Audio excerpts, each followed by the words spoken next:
Oi, amigas, mulheres vencedoras em Cristo. Mais uma vez a gente aqui, né?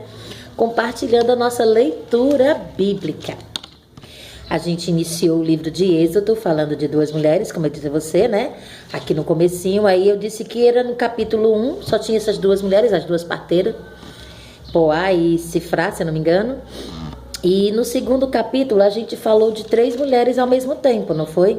Joquebede, a filha de Faraó, que era uma mulher de grande misericórdia, e Miriam, aquela pequena moça, aquela pequena jovem que fez toda a diferença na vida de um grande homem, Moisés.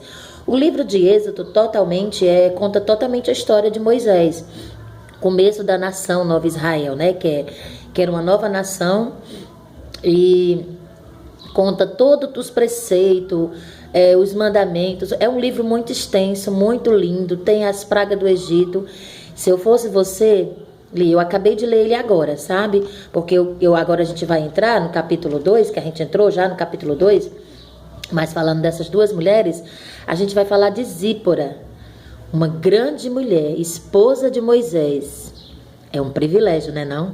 Ter um marido assim, tão temente a Deus, usado por Deus, o primeiro profeta, o primeiro juiz, né, que começou a julgar o povo, o primeiro juiz de Israel, e uma grande mulher, com certeza. A gente vai ver aqui, ainda no capítulo 2, o começo, o encontro deles dois, né, como foi que eles se conheceram, como foi que ela passou a ser esposa dele.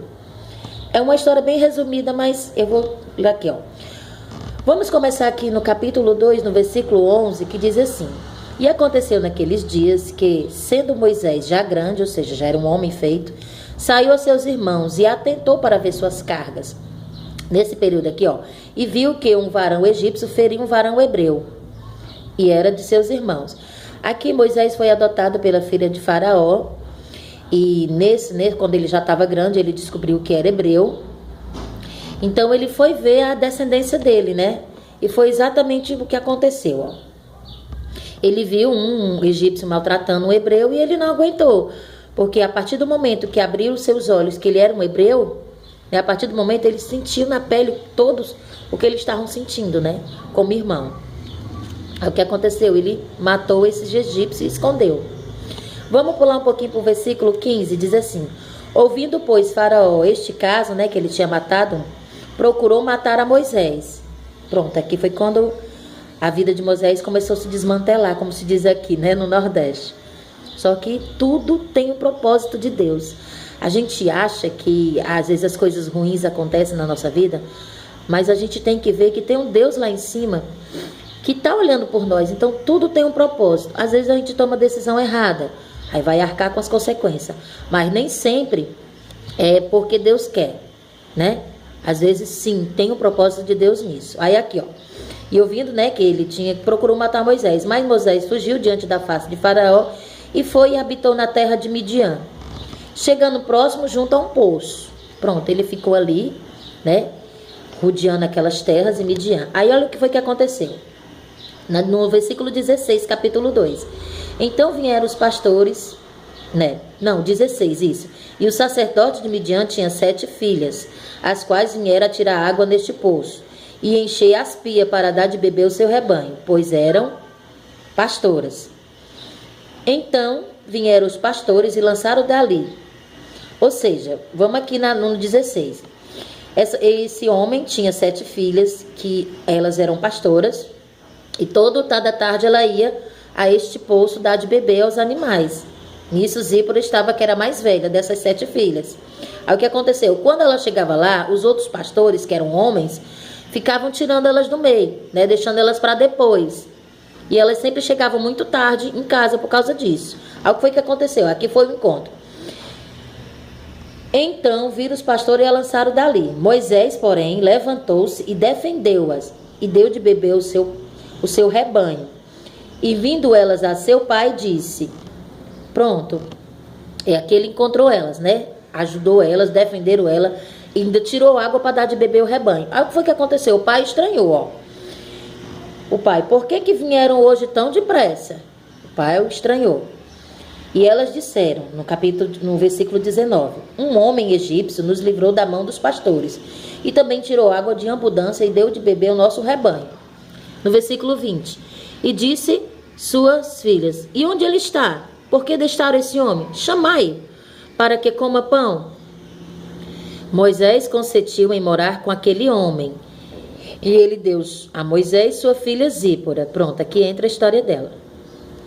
O qual teve um filho e chamou por nome de Gerson, porque, disse, peregrino foi em terra estranha. Pronto, aqui foi o encontro deles. Ele foi morar com esse homem, né, o Jetro, e acabou se apaixonando por Zípora, e eles casaram, tiveram um filho. Aqui encerrou aqui a trajetória dela. Só que se você ler, é muito, muito, muito gratificante, ele, aqui após, no capítulo 3, começa Deus a falar com Moisés sobre a aflição do povo que ele está no Egito. E Deus começa a dar uma missão aqui para Moisés, né? Aí nessa missão, o que foi que aconteceu? A gente vai agora para o capítulo 4, para o versículo 18. Então foi Moisés, depois que Deus falou com ele, ele falou com o sogro dele, né, que ia para o Egito livrar os seus irmãos.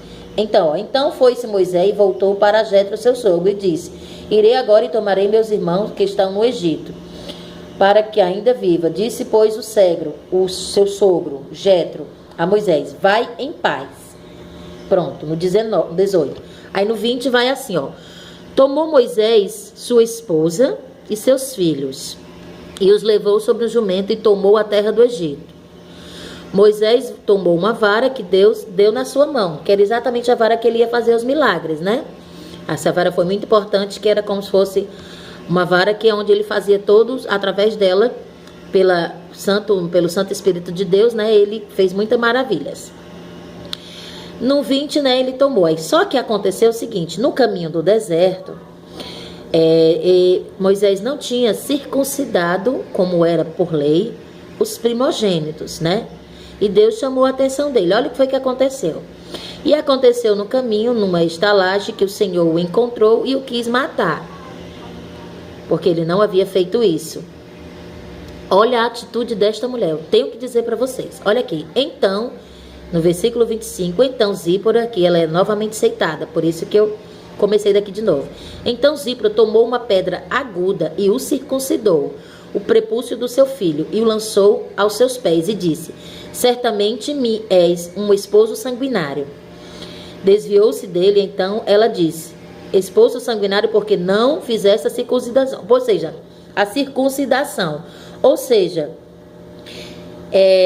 Moisés ia enfrentar tudo isso, mas ele estava em pecado, porque era uma ordem circuncidar os filhos. Como ele não fez isso, o que foi que ela fez? Pegou uma pedra, tomou uma atitude, pegou uma pedra bem aguda, pegou o bebê dela. Eu não teria coragem de fazer isso, não vou mentir para vocês. Pegou o bebê, pegou lá os prepúcios, que é a partezinha de baixo do, né, que eu vou dizer, da parte do homem, e cortou, né, que é um sinal entre Deus e a humanidade. Foi feita ainda com Noé, na época ainda bem lá atrás. E como ela era temente a Deus, né? Então aqui se encerrou a história dela. Aí eu fui, li o capítulo todo, né? Vem falando das maravilhas, né, que Deus fez. Eu queria que você realmente lesse, falando das maravilhas que Deus fez, todas as pragas.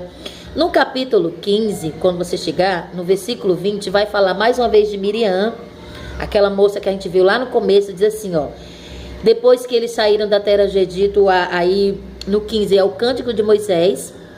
Quando termina o cântico de Moisés, né, fala aqui no versículo, diz: a dança de Miriam e das mulheres. Ou seja, então Miriam, a profetisa, a irmã de Arão, irmã de Moisés, tomou o tamborim na mão, tomou todas as mulheres e saiu atrás dos tamborins com danças e alegrando-se. E Miriam lhe disse: cantai ao Senhor, porque sumamente se ausentou e lançou no mar o seu cavalo e o seu cavaleiro. Depois fez mais Moisés partir dali para o mar vermelho e sair ao deserto de Sul. 3 dias no deserto. Então, Miriam entrou aqui, já tinha virado uma mulher, né? Virou uma profetisa. E terminando a história foi o seguinte. Eu sei que está um pouco longo, mas eu vou ter que terminar a história de dizer por aqui. Ela voltou, depois que circuncisou o menino, ela voltou para a casa do pai dela. E Moisés fez essa trajetória toda, só ele e o irmão dele, no deserto e no Egito. As pragas, ela não viu essas maravilhas. Mas no capítulo 18, no versículo 1, 2, 3, diz assim, vou ler bem rapidinho, não vou tomar muito seu tempo, só um momento. Ora, Jetro, sacerdote de Miriam, sogro de Moisés, ouviu todas as maravilhas que Deus tinha feito através dele, que tinha tirado todo o povo de Israel. Jetro, sogro de Moisés, tomou então Zípora, sua esposa, depois que ele tinha enviado, com seus filhos, os quais se chamavam Gesso, e o outro chamava-se Eleazar. O Deus de seu pai lhe ajudou a livrar da espada de Faraó. Vindo, pois, Jetro, o sogro de Moisés, com seus filhos e sua mulher, no deserto, ao monte de Deus, onde tinha acampado. Ou seja, disse Moisés, eu, teu sogro Jetro, vem vindo com tua mulher e teus filhos. E alegrou-se muito, e saiu ao encontro de seu sogro, inclinou-se e o beijou. E o perguntaram ao outro como estavam, e entraram na sua tenda. Moisés contou a seu sogro todas as coisas que Deus tinha feito a Faraó, por amor a Israel, e todo o trabalho que passou no caminho. Alegrou-se demais Jetro e sua esposa, e ali ficaram por alguns dias. Encerra aqui a trajetória dela. Ela teve a atitude, fez aquilo naquele momento, voltou para trás. Não foi aquela mulher, não, eu tenho que ir com você. Não, ela não discutiu. Ela voltou para trás, ficou com o pai dela. Depois que tudo passou, quando eles estavam no deserto, o pai, levou ela ao marido e eles se encontraram e acho que assim foi uma grande felicidade. Ele contou tudo que Deus tinha feito e a partir daí ela passou a viver com ele em tendas com os filhos, assim como toda a nação de Israel, até chegar à terra prometida. E a partir daí muita coisa aconteceu e eu espero que você esteja lendo, viu? O que é que eu posso tirar dessa história hoje? Uma palavra: atitude. Às vezes nós mulheres temos que ter uma atitude de fazer algo que alguém não pôde ou não quis fazer. Arregace as suas mangas e tenha atitude na sua vida, mas sempre uma atitude boa. Até a próxima e desculpe que está muito longo o vídeo, mas é para o nosso bem.